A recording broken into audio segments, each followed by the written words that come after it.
honoré d'être dans cette belle salle devant un auditoire aussi expert qui est certainement tous ici présents. Et Véronique m'a demandé très simplement de répondre à la question: qu'est-ce que c'est que la deuxième DB? Alors je vais vous donner ma définition qui est inscrite sur les écrans de télé, oui.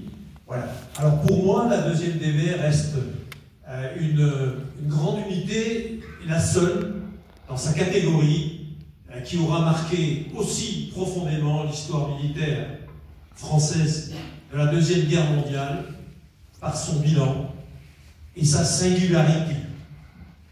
Voilà la définition que je propose. Alors pour vous argumenter, je vais tout d'abord... Voilà cette diaposition, vous dire ce que représentait une division, la deuxième division blindée, à l'échelle du théâtre européen durant la Deuxième Guerre mondiale. Vous avez ici, là, les divisions qui ont été déployées par l'Allemagne et l'Italie de l'ordre de 460, et autant par ce qu'on appelait les Alliés, c'est-à-dire l'URSS, 360 divisions, et les autres alliés, 90. Donc vous voyez que la deuxième DB, c'était un pion minuscule au sein de la Deuxième Guerre mondiale. Pourtant, vous le savez, son bilan opérationnel, ses résultats ont été exceptionnels, je dirais hors norme. Car en autonomie, c'est-à-dire seule, alors qu'une division n'est jamais seule, seule, elle a réussi à remettre le drapeau français sous l'Arc de Triomphe, puis elle a réussi à accrocher le drapeau français en haut de la cathédrale de Strasbourg, et enfin, 4 jours avant la fin de la guerre, elle a réussi en premier à accrocher le drapeau français sur le nid d'aigle d'Hitler à Berchtesgaden.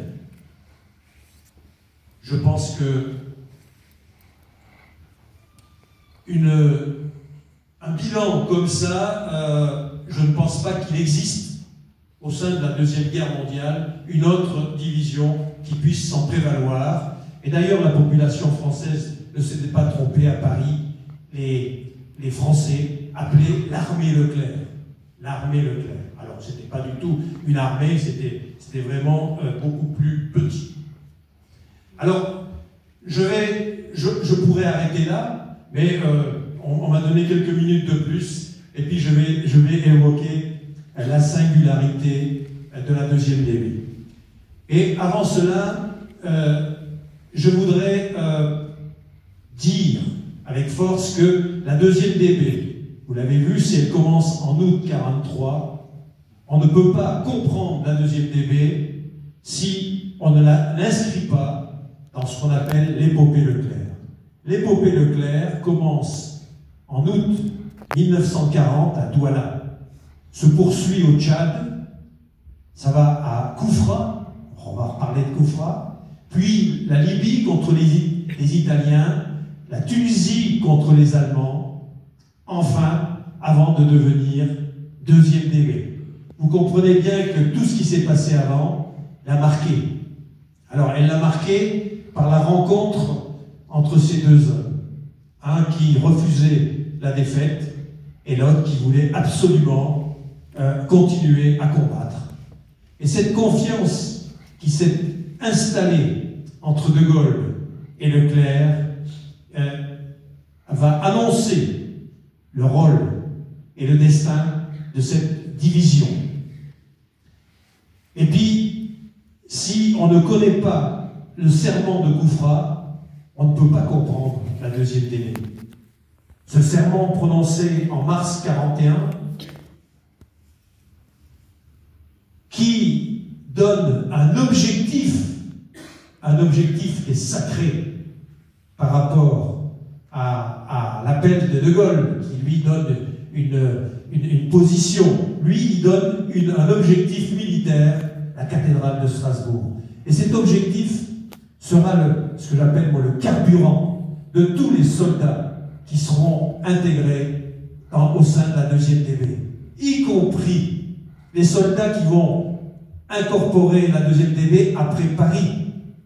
Et ces soldats-là savaient pourquoi ils allaient combattre et quel était leur objectif. Et puis, il y a la campagne africaine. La campagne africaine où Leclerc, on appelle ça une colonne ou une force, agissait en complète autonomie, qui lui a donné le goût de travailler seul et qui explique les futurs résultats de la 2e DB.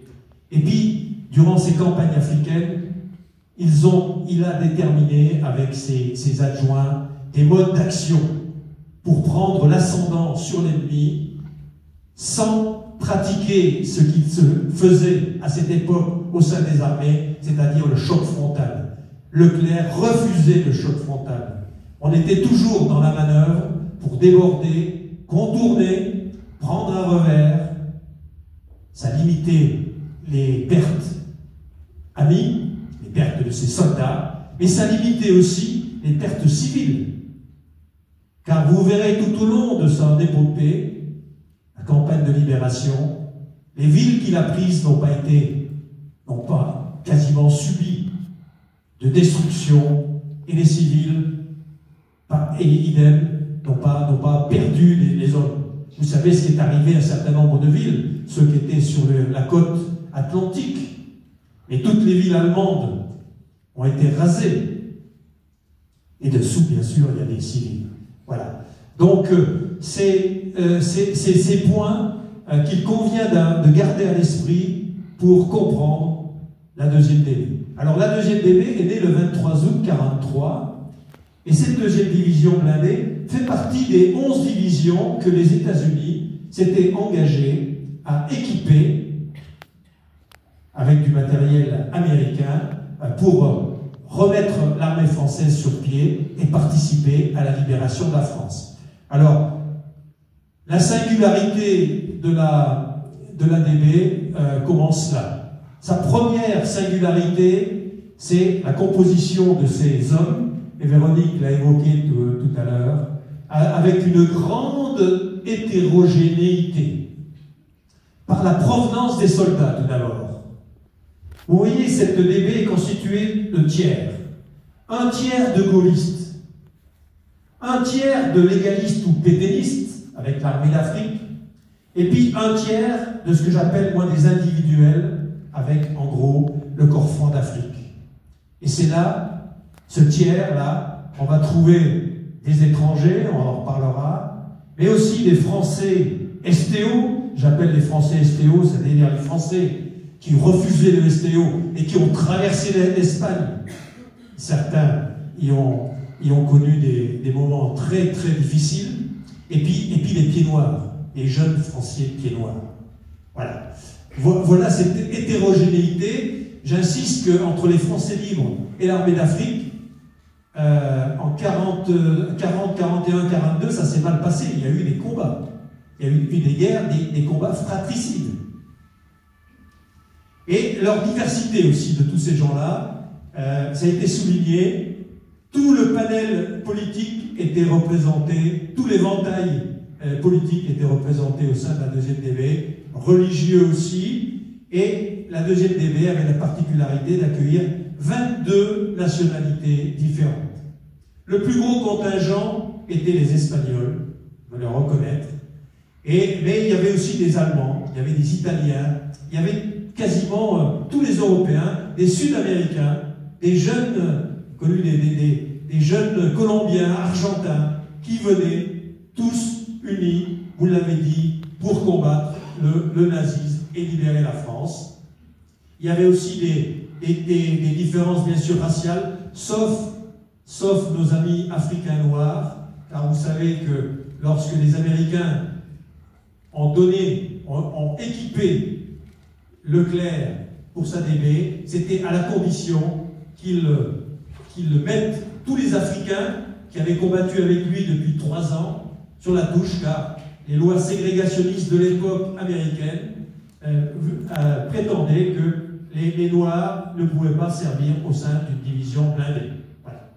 Et puis, philosophique, dans les rangs de la 2e DB, dans les rangs du 13e bataillon médical, il y avait des Quakers anglais. Les Quakers, vous savez, c'est ceux qui refusent, des objecteurs de conscience, et qui refusent de servir des armes.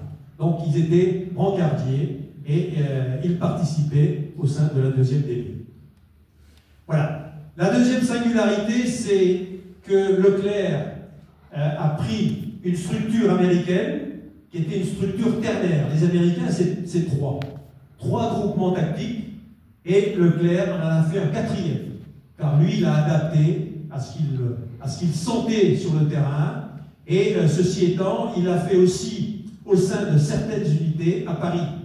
C'est-à-dire que, par exemple, les bataillons du régiment de marche du Tchad, le 3e bataillon commandé par le colonel Putz, avait, lorsqu'ils sont partis 3 compagnies, après Paris, ils en avaient une 4e. Et puis, une autre singularité, c'est que c'est la seule division, parmi les 11, qui ont été formées au Maroc.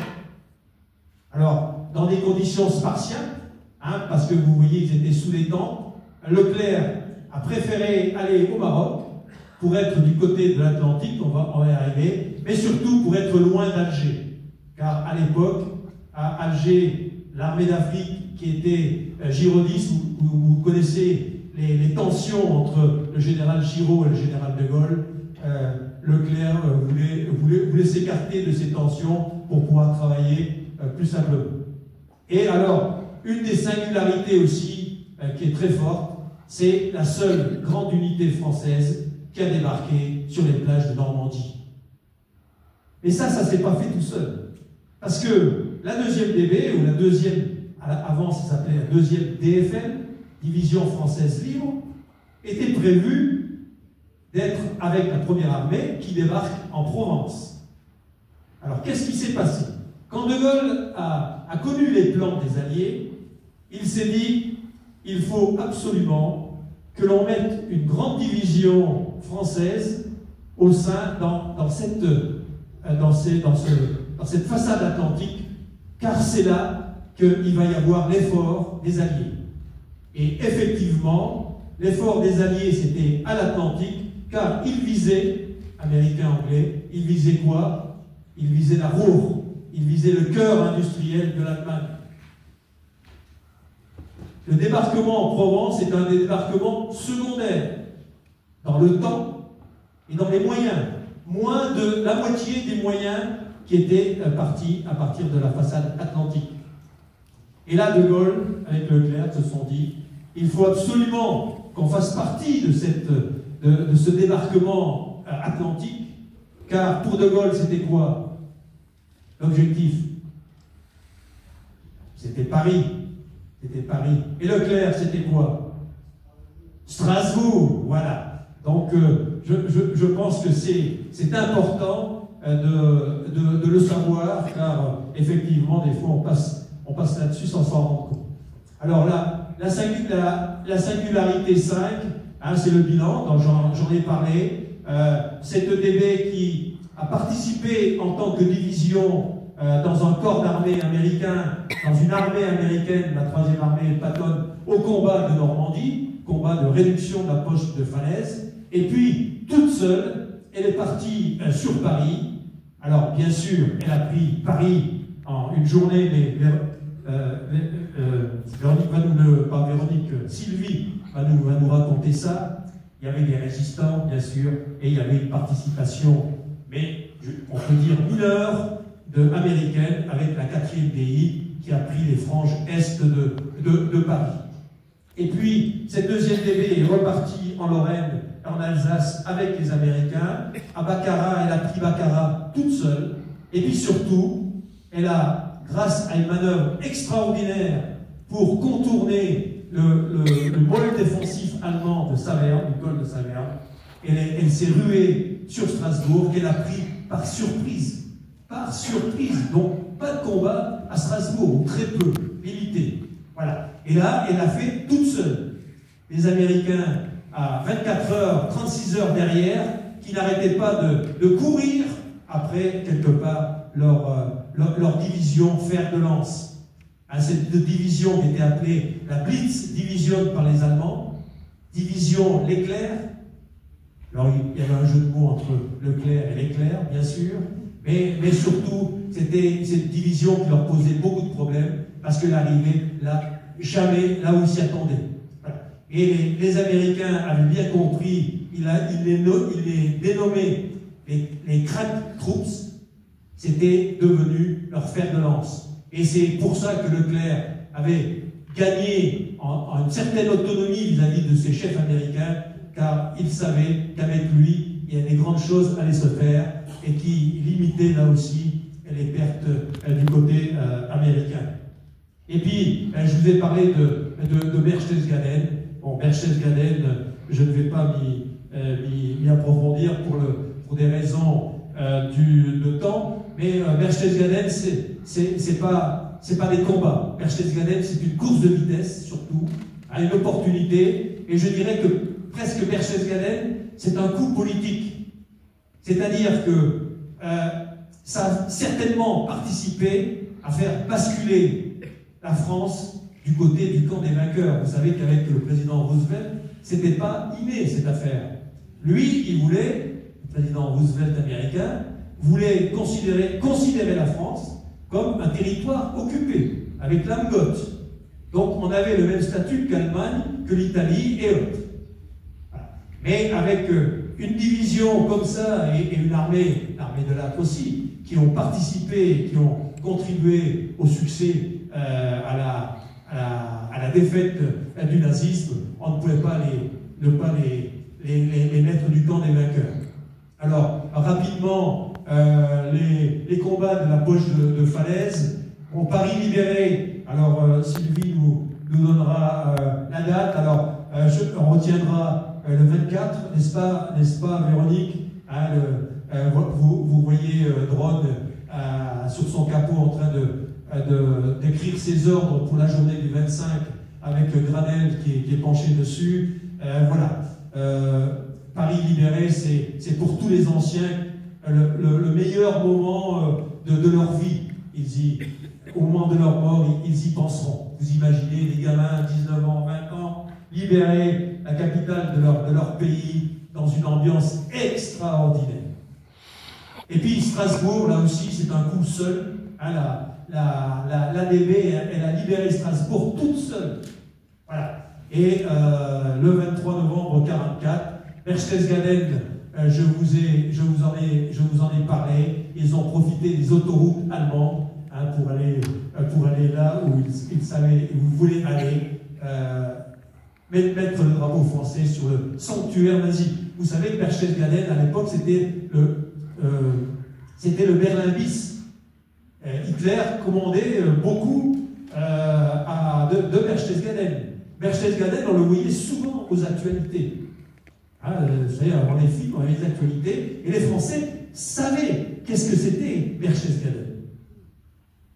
Alors je terminerai en disant que si la deuxième DB reste la division la plus emblématique, bon, c'est un peu mon rôle de le dire quand même, hein, de la Deuxième Guerre mondiale, elle le doit aussi, j'ai peut-être pas assez souligné, à un chef extraordinaire. Hein, il avait des combattants super, avec un moral de fer, mais Leclerc était un homme, je dirais aussi, extraordinaire, et qui a fait que la réunion de ce chef et de ses soldats a rendu un bilan exceptionnel, hors norme, et c'est ce à quoi j'espère que vous, en sortant de cette salle, vous garderez de la deuxième